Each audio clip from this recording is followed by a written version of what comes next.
Hello guys! Good morning, good afternoon, and good evening. Ngayon, ang i-share ko naman po sa inyo ay kung papaano magparami ng welcome plant. Ito pong plant na to ay magandang pang indoors. Katulad po nito, nakikita niyo po ito, marami po sa aking likuran. Mamaya ipakita ko po sa inyo. Ayan po. Ito po kasi maliit na yung kanyang pots at sikip na po, lumaki na po siya. Kaya kasi po marami ng mga anak-anak, kaya kailangan ko po iripat na lang to para dumami din po siya at mas maganda po, malaki ang paso katulad po nito. Yan. Kaysa naman po dito, maliit. Kaya, iriripat ko po siya.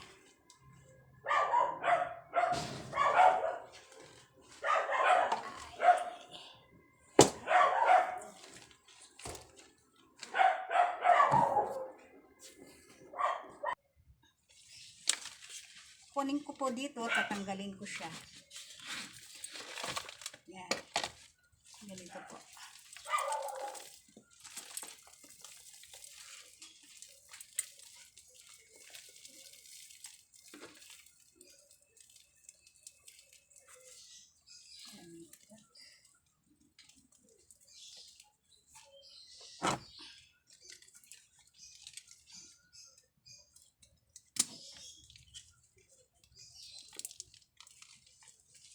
Paghihiwalayin ko po sila, katulad nito, parang, ay, pwede pa naman ito.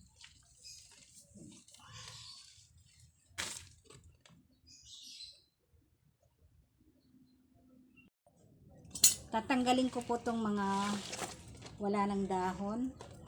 Yan. Tapos, ito po ay gagawin kong ito po, medyo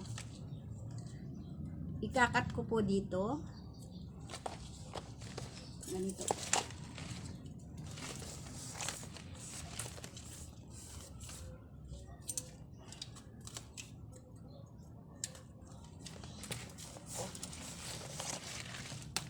Yan. Natanggal na po. Ito po ay itatanim ko sa isang paso. At ito din po ay itatanim ko sa isang paso. Pwede pong pwede naman pong ikat yung kanilang mga ugat. Ay.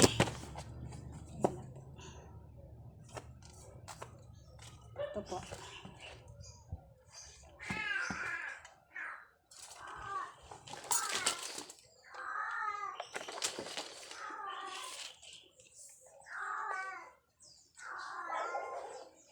Ayan po guys, itatanim ko na po sila dito.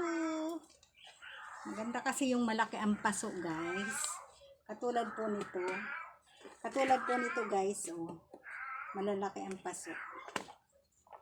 Yan, uniform na sila.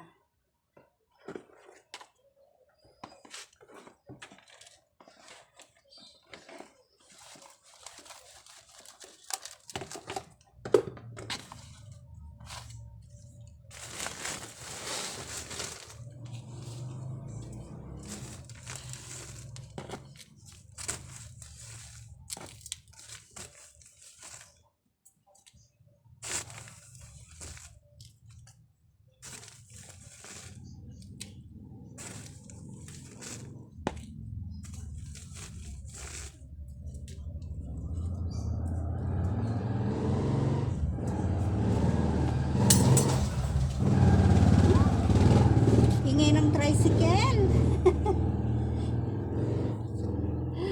Wow, uniform na yung aking welcome plants. Is uniform na sila. Ang pots nila is uniform na. So big.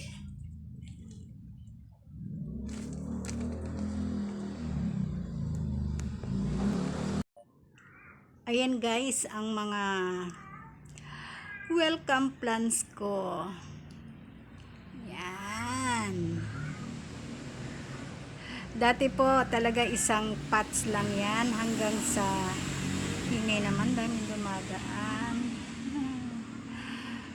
Hanggang sa naparami ko po sila. Yan. Madali lang po silang alagaan. Pwede rin po sila sa sunlight, yung maaarawan. Pwede rin po sila sa yung hindi naaarawan. Yan. Ito po yung kaninang itinanim ko. Yan. Naging dalawa na sila. Kaya lang hindi ko pa po nalalagyan ng lupa. Yan. Pakita ko lang po sa inyo kasi yung mga welcome plant ko. Nakakatuwa po sila. Yan po ang stress reliever ng Lola. Salamat guys sa panonood. And sana po suportahan nyo ang aking munting channel, Palamuot TV. God bless po sa ating lahat.